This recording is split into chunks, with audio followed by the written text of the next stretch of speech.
నమస్కారం. రీసెంట్గా జరిగిన మీర్పేట్ గురుమూర్తి కేసులో పోలీసులు దర్యాప్తు చేస్తున్న కొద్దీ కూడా చాలా విస్తుపోయేటువంటి నిజాలు వెలుగులోకి వస్తూ ఉన్నాయి. సూక్ష్మదర్శిని అనే సినిమా చూసి తన వైఫ్ని ఆ రకంగా హతమార్చాను అని చెప్పి పోలీసుల ఇంట్రాగేషన్లో గురుమూర్తి చెప్పడం ఇప్పుడు పెద్ద సంచలనంగా మారింది. సినిమాల ప్రభావం అనేది సగటు ప్రేక్షకుడి పైన ఏ విధంగా పడుతోంది, అసలు ఇప్పుడు ఉన్నటువంటి సొసైటీ ఏం నేర్చుకుంటోంది, ఏం నేర్చుకోకూడదు, అసలు సినిమాలు చూసి ప్రభావితం అవుతున్నటువంటి వీరి మానసిక స్థితి ఏ విధంగా ఉంటుంది అనేటువంటి అంశాలపైన డిస్కస్ చేయడానికి మనతో పాటు ఉన్నారు ఒక సైకాలజిస్ట్ విశేష్ గారు. మరి వారిని అడిగి మన విషయాలు తెలుసుకుందాం. నమస్కారం అండి. నమస్తే మేడం. విశేష్ గారు, అంటే ఇప్పుడు జరిగినటువంటి మీర్పేట్ ఇన్సిడెంట్ కావచ్చు, గతంలో జరిగినటువంటి ఇన్సిడెంట్స్లో జరిగేటువంటి ఇంట్రాగేషన్లో పోలీసులు ఒక సినిమాని చూసి మేము ప్రభావితమయ్యాము, ఈ రకమైనటువంటి క్రైమ్ ఫ్యాక్టర్ని మేము చూస్ చేసుకున్నామని చెప్తూ ఉన్నారండి. యాజ్ ఎ సైకాలజిస్ట్గా మీరు చెప్పండి సార్, అంటే ఇది సినిమా ప్రభావమా లేదా హ్యూమన్ టెండెన్సీకి రెచ్చగొట్టే విధంగా ఇవన్నీ దోహదపడుతున్నాయా, ఇంటర్లింక్ అవుతున్నాయా? అంటే సినిమాల ప్రభావం ఉందని చెప్పలేము, లేదని చెప్పలేమండి బేసిక్గా. ఎందుకంటే ఎవరైనా కానీ ఒక సినిమా చూసినప్పుడు దాని నుంచి ఇన్స్పిరేషన్ తీసుకుంటారు.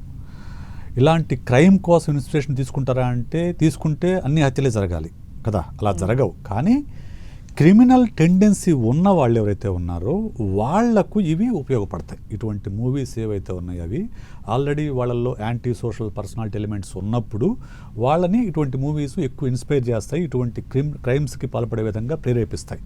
అంతే తప్ప సినిమాల్లో ఉన్న ప్రతి క్రైము అందరినీ ఇన్స్పైర్ చేస్తుందా అంటే చేయదు. ఓకే, అయితే వినేష్ గారు, ఇప్పుడు మనం చూస్తే గురుమూర్తి కేసే ఈరోజు మనం మాట్లాడుకున్నట్లయితే ఆయన అంటే అన్ఎడ్యుకేటెడ్ లేకపోతే ఇది కాదు, చాలా గౌరవప్రదమైన బాధ్యతాయుతమైనటువంటి పోస్ట్లో ఉన్నటువంటి వ్యక్తి. సో తన వైఫ్ పట్ల ఇంత కిరాతకంగా పైశాచికంగా ఇలాంటి పోస్ట్లో ఉన్నటువంటి వాళ్ళ ఉండగలరా అనేటువంటి క్వశ్చన్ రైజ్ అవుతుంది కదా. అసలు వాళ్ళ మానసిక పరిస్థితి ఎలా ఉంటుందంటారు? ఇప్పుడు పోస్ట్కి పర్సనాలిటీకి సంబంధం లేదండి. ఫస్ట్ పాయింట్ మనం అది అర్థం చేసుకోవాలి. పోస్ట్కి పర్సనాలిటీకి సంబంధం లేదు. ఎందుకంటే పర్సనాలిటీ అనేది వాళ్ళు చిన్నప్పటి నుంచి పుట్టి పెరిగిన వాతావరణాన్ని బట్టి, వాళ్ళ యొక్క పెరుగుదలను బట్టి ఆధారపడి ఉంటుంది. పోస్ట్ అనేది వాళ్ళ ఎడ్యుకేషన్ సంబంధించింది. ఈ రెండింటికి సంబంధం ఉండదు. అయితే పోస్ట్లో ఉండే వాళ్ళు చేసే ఉద్యోగంలో ఉండే కొన్ని వాతావరణ పరిస్థితులు వాళ్ళ పర్సనాలిటీ పైన ప్రభావం చూపించవచ్చు. ఇక్కడ మనము గురుమూర్తి యొక్క బ్యాక్గ్రౌండ్ కనుక తీసుకుంటే అతను ప్రకాశం జిల్లాలోని ఒక పల్లెటూరు నుంచి వచ్చాడు. ఆ తర్వాత మిలిటరీలో 20 సంవత్సరాల పాటు పనిచేశాడు. ఓకే, ఎప్పుడైతే మిలిటరీ అనేది ఒక అథారిటీకి సంబంధించిన ఒక జాబ్ అంటే ఏంటి, మిలిటరీలో హయ్యర్ అఫీషియల్ ఏం చెప్పినా కానీ నోరు మూసుకొని పని చేయాల్సిందే తప్ప ఎలాంటి ఒక్క వ్యతిరేకంగా మాట్లాడినా కానీ మిలిటరీలో అసలు సహించరు. మిగతా సెక్టార్లో అయినా కొంచెం సహిస్తారు, కానీ మిలిటరీలో ఏంటంటే బాస్ ఏం చెప్తే అది రైట్ అంటే తల ఉంచుకొని ఆ పని చేయాల్సిందే. అది మిలిటరీకి అవసరం కూడా, మిలిటరీ నడిపించాలంటే అది అవసరం కాబట్టి వాళ్ళు కండిషన్ అయిపోతారు, వాళ్ళ ప్రోగ్రామ్ అయిపోతాయి వాళ్ళ మైండ్స్ అన్నీ కూడా. అప్పుడు ఏమవుతుంది, ఒక 20 సంవత్సరాల పాటు అలాంటి వాతావరణంలో పనిచేసిన వ్యక్తికి బాస్ ఏం చెప్తే అది నోరెత్తకుండా తల వంచుకొని పనిచేయాలి అనే ఒక అలవాటు పడిన వ్యక్తికి తను బాస్గా ఉన్న, అంటే భర్త అంటే బాసు, భార్య అంటే తన కింద ఉండాలి అనే భావజాలం ఉన్న బ్యాక్గ్రౌండ్ వచ్చిన వ్యక్తికి ఎప్పుడైతే భార్య తనకు వ్యతిరేకంగా మాట్లాడిందో, తన మాటకు ఎదురు చెప్పిందో విపరీతమైన కోపం వస్తుంది. ఎందుకు, నేను బాసు, నేను సంపాదిస్తున్నాను, నువ్వు నా మీద ఆధారపడి ఉంటున్నావు, నేనేం చెప్పినా నువ్వు ఉండాలి అంతే తప్ప నా మాటకు ఎదురు చెప్పకూడదని ఒక యాటిట్యూడ్ డెవలప్ అవుతుంది. దానికి భిన్నంగా భార్య ప్రవర్తించినప్పుడు అప్పుడు ఆమె మీద కోపం వస్తుంది. అలాంటి కోపంలోనే ఆ హత్య అనేది జరిగింది. మనకు వార్తల్లో వస్తున్న విషయాలని బట్టి ఆ రోజు వాళ్ళు సినిమాకి వచ్చిన తర్వాత వాళ్ళిద్దరి మధ్య వాగ్వాదం జరిగిన తర్వాత ఆమె తాళిబొట్టు తీసి మొహాన విసిరేసిందని ఒక పత్రికలో నేను చదివాను. సో అటువంటి దాన్ని ఆయన తట్టుకోలేకపోయాడు. అంటే నా అథారిటీని నువ్వు డినై చేస్తున్నావు అని తట్టుకోలేక ఆమె గట్టిగా కొట్టాడు. ఆమె స్పృహ తప్పింది అనుకున్నాడు, ఆమె చనిపోయింది. అంతవరకు కూడా ఆవేశపూరితంతో చేసిన హత్య అండి అది. ఆవేశపూరితంగా జరిగిన చర్య, దానికి పర్యవసానంగా ఆమె చనిపోయింది. ఆ తర్వాత జరిగిందే గ్రూసమ్ థింగ్. ఏంటది, ఆ శవాన్ని ముక్కలు చేసి దాన్ని బకెట్లో పెట్టి హీటర్తో కాల్చి దాన్ని ఎండబెట్టి దాన్ని పొడి చేసి దాన్ని మీర్పేట లేక్లో కలపడం అనేది అది ఎక్కువగా మనము భయపడాల్సిన విషయం, చర్చించుకోవాల్సిన విషయం. ఇక్కడ మీరు అన్నట్లు సినిమా పనిచేసింది. ఎందుకు మామూలుగా అయితే ఇంతకు అతను ఏమనుకుంటాడు, అయ్యో చనిపోతే ఏం చేయాలి, దీన్ని ఎలా మాయం చేయాలని ఒక ఆలోచనలో పడిపోతాడు. కానీ ఇక్కడ ఈ సినిమా అనేది అతనికి ఒక మార్గం చూపించింది. ఏంటి, దీన్ని కెమికల్స్ ద్వారా దీన్ని మరగబెట్టచ్చు, లేకుంటే మెల్ట్ చేసేసి యాష్ లాగా మార్చేసేయచ్చు అనే ఒక ఆలోచనని ఆ సినిమా అందించింది. అక్కడ ఆ సినిమా రోల్ ఖచ్చితంగా ఉంది. సో ఇక్కడ మనం ఆలోచించుకోవాల్సింది దీని వెనక ఇతనికి ఆ మైండ్ సెట్ రావడం వెనక ఎలాంటి ఫ్యాక్టర్స్ పనిచేసాయనేది. ఇది ఏదో ఒక్క రోజులోనో ఒక క్షణంలోనో జరిగిన చర్యని అనుకోవట్లేదు. మనకు వస్తున్న సమాచారాన్ని బట్టి, పత్రికల్లో చూసిన సమాచారాన్ని బట్టి ఏంటంటే అతను వేరే వాళ్ళతో వైవాహికేతర సంబంధంలో ఉన్నాడని, అలాగే ఈమె ప్రవర్తన పట్ల తనకు అనుమానం ఉందని ఇది మనం చదువుతున్నాం. వాస్తవాలు నాకు తెలియదు, నేను పత్రికలో జరిగిన విషయాల మీద మాత్రమే మాట్లాడుతున్నాను. స్టిల్ ఇంట్రాగేషన్ ఉంది కాబట్టి. సో ఎప్పుడైతే తన భార్య, అంటే ముఖ్యంగా మన సొసైటీ అండి, ఎంత చెప్పుకున్నా ఎంత ముందుకెళ్ళిందని మనం అనుకున్నా కానీ మన సొసైటీ పురుషాధిక్య సమాజం. మనది పురుషాధిక్య సమాజం అంటే పురుషుడు అధికుడు, స్త్రీ అధమురాలు అనుకునే సొసైటీలోనే మనం ఉన్నాం ఇప్పటికీ కూడా. అలాంటి సిచ్యుయేషన్లో, అలాంటి వాతావరణంలో పెరిగిన వాడికి నేను భర్తని కాబట్టి నా మాటే నెగ్గాలి, నా మాట భార్య వినాలి అనే ఆలోచన ఖచ్చితంగా ఉంటుంది. దానికి భిన్నంగా ఉన్నప్పుడు అతనికి ఖచ్చితంగా కోపం వస్తుంది. సో ఎప్పుడైతే భార్య ప్రవర్తన పట్ల అనుమానం ఉందో అది కారణం కావచ్చు, లేకుంటే తనకు వైవాహికేతర సంబంధం ఉన్నదాన్ని అది కారణం కావచ్చు, రెండు కారణం కావచ్చు. నాకైతే భార్య పట్ల అనుమానము కారణమని అనిపిస్తుంది. సో ఎందుకంటే వైవాహిక సంబంధం అంటే కంటిన్యూ చేస్తాడు అంతే తప్ప, సో దానికి భార్యను చంపాల్సిన అవసరం లేదు. సో భార్య ప్రవర్తన పట్ల అనుమానం ఉంది, దానిని అడుగుంటాడు, లేకుంటే గొడవ పడి ఉంటారు. ఆ సందర్భంలో ఆవేశంలో కొట్టిన దెబ్బకి ఆమె చనిపోయిందని మనం అర్థం చేసుకోవాలి. సో అన్నిటికీ మూలం ఏంటి, పురుషాధిక్య భావజాలం అక్కడి నుంచి వచ్చింది. రెండోది ఆయన మిలిటరీ బ్యాక్గ్రౌండ్. మిలిటరీలో ఏమవుతుందంటే సెన్సిటివిటీ కోల్పోతారు మనుషులు. మిలిటరీలో ఉన్నప్పుడు ఏమవుతుందంటే నా ఎదురుగా టార్గెట్ ఉంటే టార్గెట్ చంపేయాలి అంతే. అంతకు మించి ఆ టార్గెట్ వాడు ఎవడు, వాడి మనుషులు మంచోడా చెడ్డోడు ఇవన్నీ అనవసరం, శత్రువు చంపేయాలి అంతే. దీనికి అలవాటు పడిపోతారు. అలవాటు పడిపోయినప్పుడు అలాగే కొంచెం అగ్రెసివ్గా కూడా ఉంటారు మిలిటరీ పీపుల్. ఎందుకంటే వాళ్ళు ఉదయం వచ్చిందిగా ఫిజికల్ ఎక్సర్సైజ్ చేయడం కానివ్వండి, ఆ శత్రువులతో పోరాటం కానివ్వడం వల్ల కొంచెం అగ్రెసివ్నెస్ పెరుగుతుంది.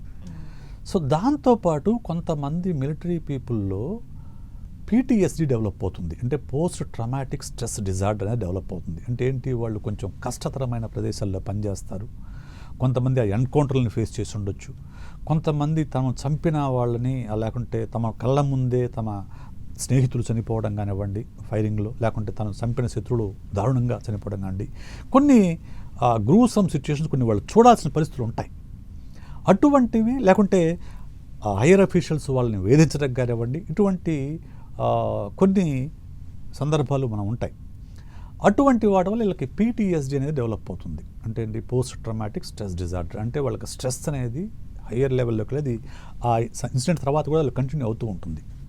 ఈ కారణాలన్నింటి వల్ల ఏమవుతుంది, ఇరిటేషన్ పెరిగిపోతుంది, యాజిటేషన్ పెరిగిపోతుంది, యాంగర్ పెరిగిపోతుంది. సో ఇవన్నీ పెరుగుతాయి మనిషికి. వార్తల్లో వస్తున్న అంశాలను బట్టి పరిశీలిస్తే ఖచ్చితంగా ఈ ఫ్యాక్టర్స్ అన్నీ అతని పైన పనిచేశాయని మనం చెప్పుకోవచ్చు. అయితే ఇన్సిడెంట్ జరగటానికి ముందు ఏదైతే మీరు చెప్తున్నారో భార్యాభర్తల మధ్య ఉన్నటువంటి ఆ చిన్న గ్యాప్ అనేది, అంటే ఇతను ముందుగానే ప్లాన్ చేసుకున్నట్టు మీకు అనిపిస్తుందా? అంటే ఆ కెమికల్స్ కొనుక్కు రావడం కానీ, లోపల జరిగినటువంటి అంటే ఆమెని మాయం చేసేయాలి అనేటువంటి ఆ ఇంటెన్షనల్ అనేది చైల్డ్హుడ్ నుంచే వచ్చిందంటారా, లేదా ఓన్లీ జాబ్ పర్పస్గా అప్పుడు మాత్రమే జరిగినటువంటి ఆ సెగ్మెంట్గా చూడాలంటారా? అంటే మనకు మీడియాలో వస్తున్న ఇన్ఫర్మేషన్ ప్రకారం అయితే ముందు ప్లాన్ చేశాడని నాకైతే ఆ సమాచారం నేను చదవలేదండి. ఇన్సిడెంట్ జరిగింది, అతను ఆవేశంతో కొట్టాడు, ఆమె చనిపోయింది. చనిపోయిన తర్వాత దాన్ని ఎలా మాయం చేయాలనే విషయాన్ని ప్లాన్ చేశాడు. మర్డర్ అనేది ప్లానింగ్ కాదు, శవాన్ని ఎలా మాయం చేయాలని ప్లానింగ్. అంటే అంత లీగల్గా తెలిసిన ఆయన, అంత బాధ్యతాయుతమైన పోస్ట్లో ఉన్న ఆయనకి తెలియదా అండి ఒక మర్డర్ చేసిన తర్వాత, లేదా మొత్తం మనిషిని మాయం చేసిన తర్వాత లీగల్గా మనం పట్టుబడతాము అనేటువంటి విషయాలు? ఎప్పుడైనా కానీ మేడం, ఏ నేరస్తుడైనా కానివ్వండి, నేను పట్టుబడను అనే ఉద్దేశంతోనే ఉంటాడు. ఏ నేరస్తుడైనా కానివ్వండి, అలా ఉన్నప్పుడే వాడు నేరం చేయగలుగుతాడు. ఎందుకంటే నేను పోలీసుల కంటే తెలివైన వాడిని, నేను అన్ని ఆధారాలని మాయం చేశాను. నేను ఇందాక చదివాను ఒక చోట, అతను అన్నా అంట, నువ్వు కరెక్టే, నేనని తెలిసింది కదా, మీరు ప్రూవ్ చేయండి అని అడుగుతున్నా అంట పోలీసుల్ని. నేను ప్రూవ్ చేయండి, నేనని చెప్పి పోలీసులకే సవాల్ వేస్తున్నా అంట. అంటే ఏంటి, తను నేను సాక్షులన్నింటినీ మాయం చేశాను, సో పోలీసులు దొరికే ఛాన్సే లేదు అనేది అతనికి ఉన్న నమ్మకం. అందువల్లనే అతను ఆ కెమికల్స్ అవన్నీ కొనుక్కొచ్చేసి దాన్ని ఆ రకంగా చేసేసి, అంటే కాలి బూడిదయ్యి ఆ లేక్లో కలిసిన తర్వాత ఆధారం ఎక్కడి నుంచి వస్తుందనేది అతనికున్న నాలెడ్జ్, అంటే అతనికున్న నాలెడ్జ్. కానీ బ్లూరే టెక్నాలజీతో ఎక్కడ చిన్న రక్తపు మరక ఉన్నా కానీ, దాన్ని తుడిచేసినా కానీ, సర్ఫ్తో కడిగేసినా కానీ గుర్తించవచ్చు అనే విషయం అతను తెలియదు. అంటే అతను చూసిన సినిమాలో లేదు అది, కానీ వేరే సినిమాలో ఉంది, నేను కూడా చూశాను. సో ఐ థింక్ హిట్లో అనుకుంటా, హిట్లోనో హిట్ 1 హిట్ 2లోనో ఉంటుంది అది. సో అంటే మనము తుడిచేసినా కానీ ఆ బ్లూరేస్ వేసినప్పుడు ఆ మరకకు సంబంధించిన ఇవి కనిపిస్తాయి, ట్రేసెస్ కనిపిస్తాయి. అతనికి ఆ జ్ఞానం లేదు, అతనికి ఆ నాలెడ్జ్ లేదు కాబట్టి నేను మాయం చేయొచ్చు అనుకున్నాడు, మాయం చేశాడు, కానీ దొరికిపోయాడు. కానీ ఇప్పుడు పోలీసులకి సాక్ష్యాలు సబ్మిట్ చేయాల్సిన అవసరం ఉంటుంది కదా సార్, ఇది ఎలా చూడాలంటారు? అంటే అదే మేడం, అక్కడ పోలీసులు సాక్ష్యం ఏం సేకరిస్తున్నారు, ఇప్పుడు ఆ ఇంటిలో ఉన్న ఒక మైన్యూట్ పార్ట్ ఏదో ఒకటి దొరుకుతుంది, దొరకకుండా ఏమి ఉండదండి, ఏదో ఒకటి దొరుకుతుంది.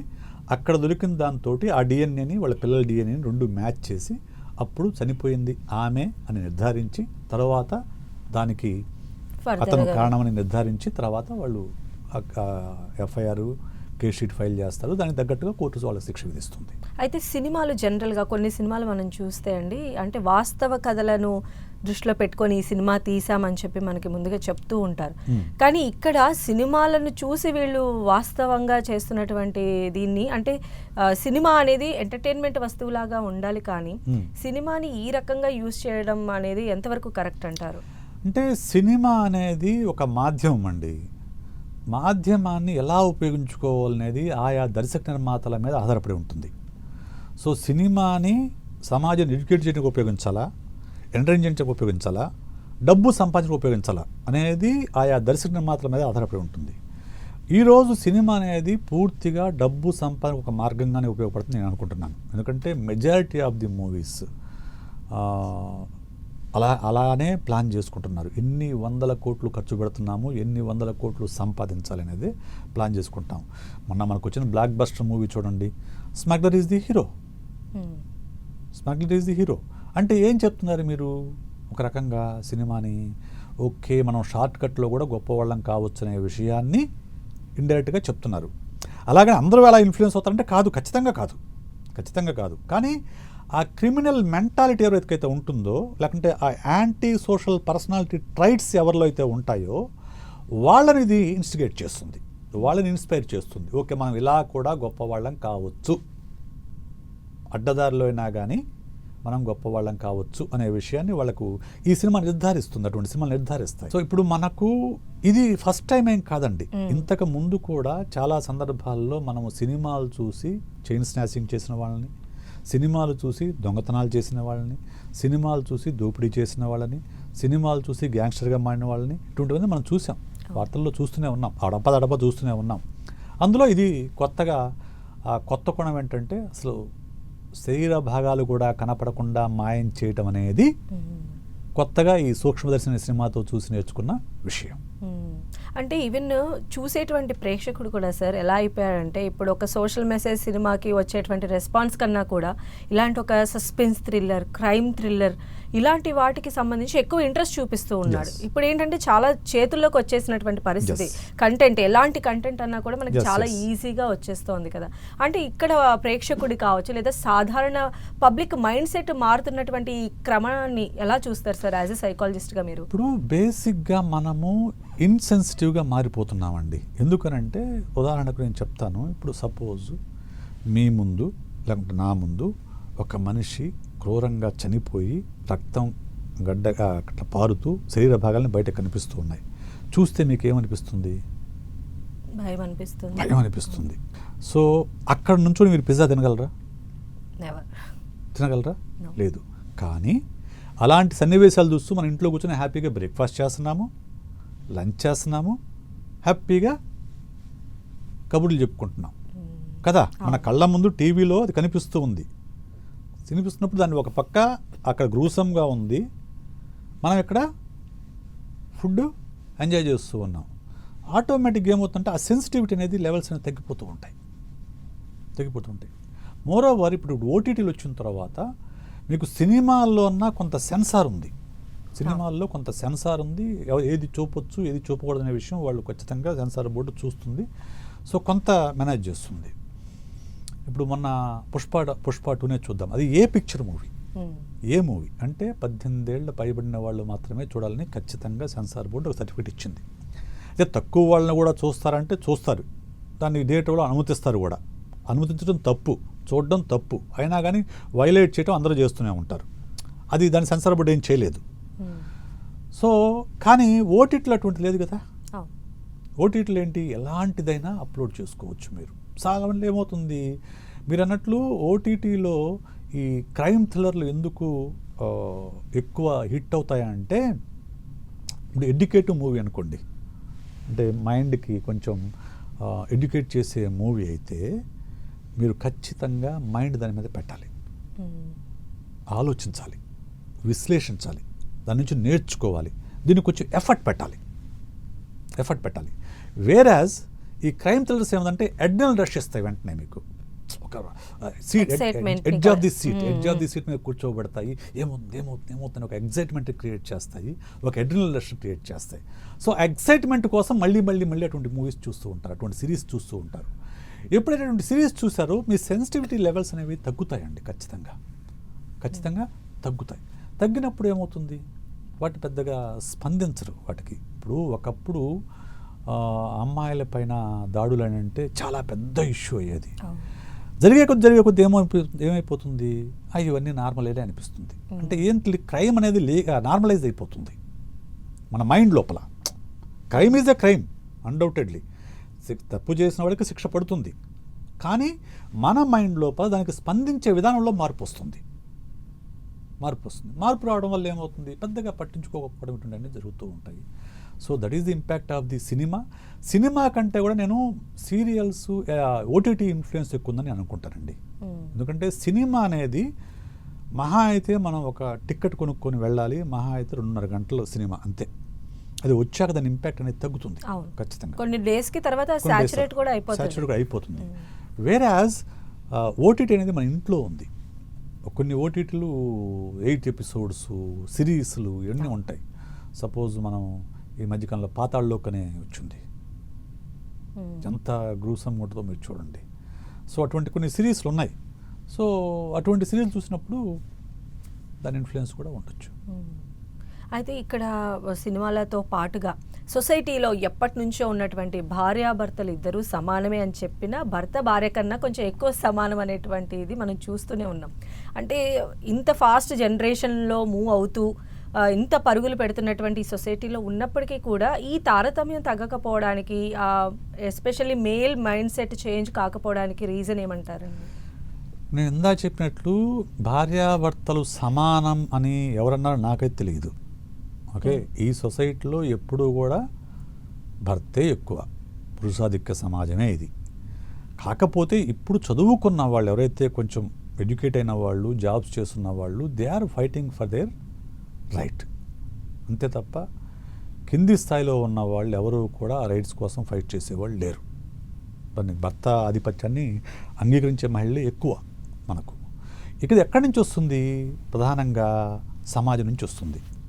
అంటే కల్చరల్ ఇన్ఫ్లుయెన్స్ ఉంటుంది, ప్రతి మనిషి పైన కల్చరల్ ఇన్ఫ్లుయెన్స్ ఉంటుంది.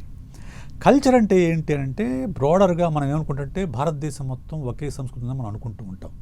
భారతదేశం మొత్తం ఒకే సంస్కృతి ఉండదు. ఫస్ట్ పాయింట్ మనం అర్థం చేసుకోవాలి. నార్త్ ఇండియన్ కల్చర్ వేరు, సౌత్ ఇండియన్ కల్చర్ వేరు. ఇది ఒప్పుకుంటారు కదా, మీరు ఒప్పుకుంటారా? రైట్. తమిళనాడు కల్చర్ వేరు, ఆంధ్ర కల్చర్ వేరు. ఆంధ్ర కల్చర్ వేరు, తెలంగాణ కల్చర్ వేరు. తెలంగాణలో హైదరాబాద్ కల్చర్ వేరు, పల్లెటూరులో ఉండే కల్చర్ వేరు. రైట్. పల్లెటూరు హైదరాబాద్లో కూడా చదువుకున్న వాడి కల్చర్ వేరు, చదువుకోని వాడి కల్చర్ వేరు. డబ్బున్న వాడి కల్చర్ వేరు, డబ్బు లేని వాడి కల్చర్ వేరు. అంటే కల్చర్ అంటే వాళ్ళు పాటించే belief and value system, customs, ఇవన్నీ బేసిక్గా మనము సొసైటీ నుంచి అడాప్ట్ చేసుకుంటామనే ఒక అనుకుంటారు. కానీ majority of our cultural things, beliefs, values, customs ఇవన్నీ కూడా మనము మన ఫ్యామిలీ నుంచి అడాప్ట్ చేసుకుంటాం, మన పేరెంట్స్ నుంచి అడాప్ట్ చేసుకుంటాం. అంటే మన కుటుంబంలో ఏ విలువలనైతే పాటిస్తున్నారో ఆ విలువల్ని మనం తీసుకుంటాము, ఆ వాల్యూస్ని, ఆ బిలీఫ్స్ని మనం పాటిస్తాము, ఆ కస్టమ్స్ని మనం పాటిస్తాం. ఉదాహరణకు ఒక ఫ్యామిలీలో తల్లి తండ్రి ఇద్దరు కూడా ఎంప్లాయీస్ అనుకున్నప్పుడు తండ్రి రోజు ఆఫీస్ నుంచి రాగానే హ్యాపీగా సోఫాలో కూర్చుంటాడు, ఎదురుగా టీవీ రిమోట్ తీసుకుంటాడు, టీవీ చూస్తూ ఉంటాడు. తల్లి వెంటనే ఆఫీస్ బ్యాగ్ అక్కడ పడేసి వంటింట్లోకి వెళ్ళేసి టీ రెడీ చేసి తీసుకొచ్చేసి భర్తకి ఇస్తుంది. ఇది చూస్తూ పెరిగిన కుర్రాడికి, లేకుంటే పాపకు కానీ బాబుకి కానీ ఏమనిపిస్తుంది? మీరు చెప్పండి, ఏమనిపిస్తుంది?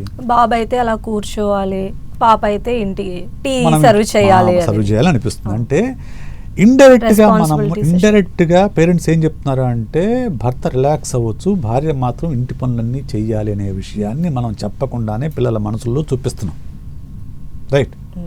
వేరాజ్ అదే సినేరియోలో భార్యాభర్త ఆఫీస్ జిడ్డుకొచ్చారు, ఇంటికి రాగానే భార్య వంటగదిలోకి వెళ్ళింది, టీ పెడుతూ ఉంది.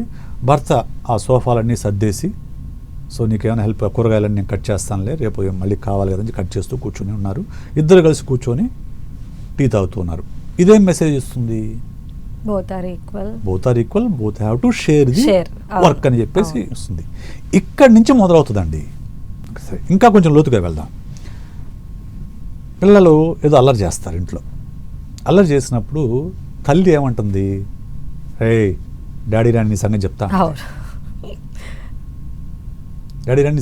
అంటుంది. అంటే ఏం చెప్తుంది ఆవిడ? మెసేజ్ ఏమిస్తుంది? డాడీ ఖచ్చితంగా పనిష్ చేస్తారు, నాకంటే డాడీ అధికుడు అనే విషయాన్ని ఇండైరెక్ట్గా చెప్తుంది. ఏమే పనిష్ చేయొచ్చు కదా, పనిష్మెంట్ ఏమే ఇవ్వచ్చు కదా. డాడీ వస్తే నీ పని ఏం చెప్తా అంటే అర్థం ఏంటి? నాకు ఆ క్యాపబిలిటీ లేదు, నాకు ఆ పొజిషన్ లేదు, మీ డాడీ వస్తే నేను ఆయన పనిష్మెంట్ ఇస్తాడనే విషయాన్ని చెప్పకుండానే ఆ తల్లి ఆ బిడ్డకు చెప్తోంది. ఇటువంటి చిన్న చిన్న విషయాలే పిల్లల లోపల, మైండ్ లోపల పురుషుడు అధికము, స్త్రీ తక్కువ అనే విషయాన్ని ఇంప్లాంట్ చేస్తాయి. చిన్నప్పుడు ఎప్పుడైతే ఈ భావజాలం వాళ్ళ మైండ్లోకి వెళ్తుందో అది పెరిగి పెద్దయినా కానీ మారదు. ఈ మార్పు అనేది మనం ఇంటి నుంచి మొదలు కావాలి. చాలామంది పేరెంట్స్ అమ్మాయి ఎలా ఉండాలో చెప్తారు కానీ అబ్బాయి ఎలా ఉండాలో చెప్పరు. అమ్మాయిని కంట్రోల్ చేస్తారు, మనం అలా ఉండకూడదు, ఇలా ఉండకూడదు అని కంట్రోల్ చేస్తారు. మగపిల్లాడైతే మాత్రం గాలికి వదిలేస్తారు. వాడు చదివితే చాలు, అంతే. వాడు తర్వాత నాకు ఇప్పుడు బైక్స్ ఉంటాయి, లైసెన్స్ లేకుండా బైక్ ఇవ్వడం తప్పని ప్రతి పేరెంట్కి తెలుసు. కానీ మనం రోజు చూస్తూనే ఉంటాం, చిన్న వయసు 13-14 ఏళ్ల వయసు వాళ్ళు బైక్లు వేసుకుని తిరగటం అనేది. ఈ రోజు కూడా 3 చనిపోయారు స్పాట్లో చనిపోయారు. తప్పెవరిది? వాళ్ళదా పేరెంట్స్దా? పేరెంట్స్ కదా. పేరెంట్స్ వాళ్ళని కూర్చోబెట్టి చెప్పాలి, నువ్వు బైక్ నడపడం నీ సరదా కాదని అంటలా, కానీ నువ్వు లైసెన్స్ లేకుండా, వయసు రాకుండా బైక్ నడపడం నేరం. నువ్వు ఒకవేళ నేను తప్పు చేసి యాక్సిడెంట్ జరిగితే ముందు నన్ను తీసుకుని అరెస్ట్ చేసి జైల్లో పెడతారు. ఇది కరెక్ట్ కాదనే విషయాన్ని ఎక్స్ప్లెయిన్ చేయాలి. లేదు సరదా పడుతున్నాడు బిడ్డ, మీరు తీసుకెళ్ళి ఏదైనా గ్రౌండ్లో తీసుకెళ్ళి హ్యాపీగా బైక్ ఇవ్వండి, వాడు సదా దిగుతుంది, ప్రమాదం ఉండదు. వాడికి రూల్స్ అండ్ రెగ్యులేషన్స్ తెలుస్తాయి, ఏది మనము చేయొచ్చు, ఏది మనం చేయకూడదు అనే విషయం తెలుస్తుంది. కానీ ఇవన్నీ పేరెంట్స్ పట్టించుకోరు. ప్రేమ, అతి ప్రేమ, పిల్లల పైన అతి ప్రేమ, దానివల్ల ఏం పట్టించుకోకుండా వాళ్ళు ఏం చేసినా కానీ భరిస్తూ ఉంటారు, సహిస్తూ ఉంటారు, ఇంకా ఎంకరేజ్ చేస్తారు. దానివల్ల ఆటోమేటిక్గా ఇలాంటి భావజాలం అంతా కూడా వాళ్ళ మైండ్లోకి ట్రాన్స్ఫర్ అవుతుంది. సో ఇంకా వాళ్ళు మేమేం చేసినా రైట్ అనుకుంటారు. సో అలాంటి నేపథ్యంలో ఇలాంటి ఇన్సిడెంట్స్ అనేవి జరుగుతాయి. Okay right, thank you so much అండి విశేష్ గారు, ఈరోజు మా స్టూడియోకి వచ్చి ఇంత వాల్యుబుల్ ఇన్ఫర్మేషన్ మాతో షేర్ చేసుకున్నారు. Thank you so much. Thank you. So ఇదండి ఇవాళ స్పెషల్ డిస్కషన్. చూస్తూనే ఉండండి 10 TV.